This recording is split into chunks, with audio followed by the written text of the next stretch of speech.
Hi Bracelet Besties, welcome back to another video, and in today's video I am going to be telling you guys the story on how I started my small business.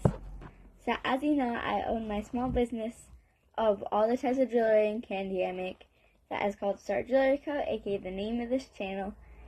And so how it started originally was my best friend. I was about 6 or 7 years old, I'm pretty sure, 5, 6, 7, one of those ages.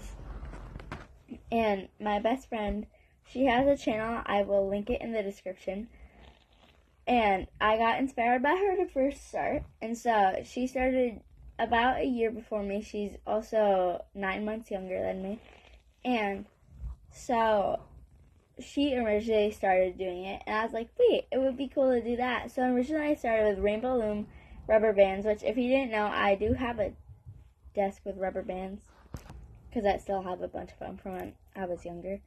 And then I have my beads in my closet / office back there. And so I got really inspired by her, and so I started making bracelets and stuff, mainly Rainbow Loom. And then when I was about 8 or 9, I started actually making the beaded ones. And then candy I got into about a year ago when I was like 10ish.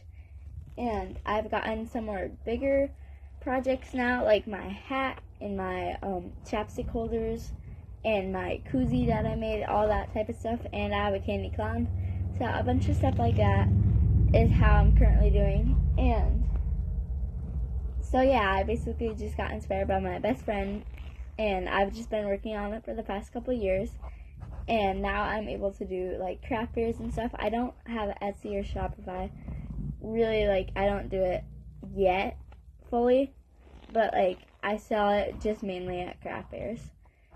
But anyways, I love you guys so much. I hope you guys have a great day or great night, depending on what time you're watching it. Bye guys.